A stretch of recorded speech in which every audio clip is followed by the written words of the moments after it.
Today, we're tackling a question that often sparks heated debate. Is feminism compatible with Islam, or are they inherently in conflict? Using AI to guide our research, we're presenting an evidence-based analysis that's impartial and logical, free from emotional bias.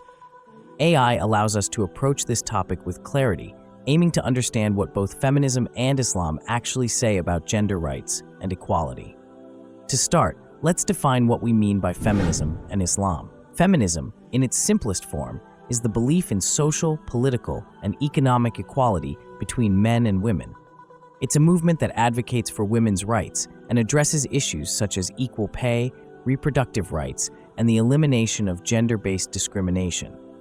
Islam, on the other hand, is a monotheistic religion that encompasses a complete way of life, with detailed teachings on social conduct, ethics, and the roles of men and women. While Islam emerged in 7th century Arabia, it claims universality, asserting that its principles are timeless. One of the core questions we need to address is, does Islam support gender equality, or does it promote a patriarchal system? To answer this, let's start with the Quran, the central text of Islam. Surah An-Nisa, often called the Women's Chapter, is devoted to the rights and responsibilities of women.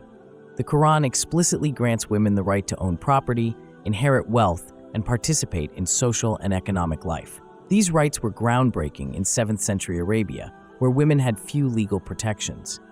In fact, some scholars argue that the Quran's provisions for women were inherently progressive.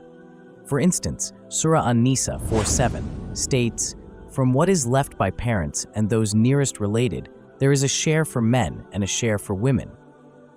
This was revolutionary because it ensured that women had a right to inheritance, a concept that was rare in many societies at the time. However, one might ask if these principles are compatible with modern feminist ideals. Feminism often emphasizes complete gender equality, while Islam prescribes distinct roles for men and women. For example, in Surah An-Nisa 4:34, the Quran describes men as protectors and maintainers of women.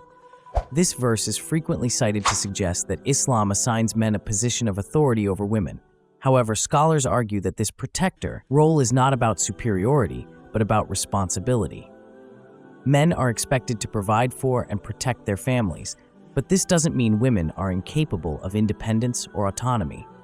In fact, when we look at the lives of women in early Islamic history, we find examples that support women's active roles in society.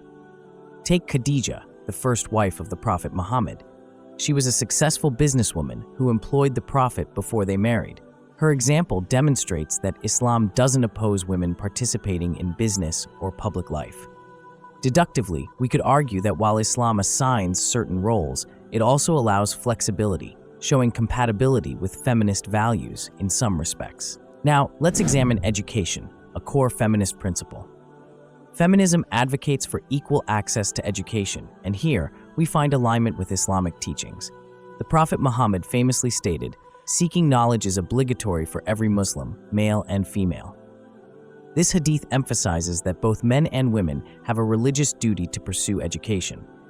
Historically, this led to many Muslim women becoming scholars, poets, and teachers in early Islamic societies. In the medieval Islamic world, figures like Fatima al-Fihri, who founded the world's first university, and Aisha, a prominent scholar, show that Islam not only encouraged but actively supported women's education.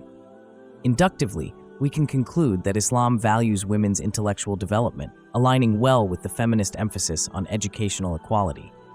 But what about personal autonomy and dress codes? Feminism champions a woman's right to make choices about her body and how she presents herself, including what she wears. Islamic teachings on modesty have often sparked controversy in this regard. The Quran advises both men and women to dress modestly, with additional guidelines for women. Surah An-Nur 24:31 and Surah Al-Ahzab 33:59 encourage women to dress modestly, leading to practices like wearing the hijab or covering the body.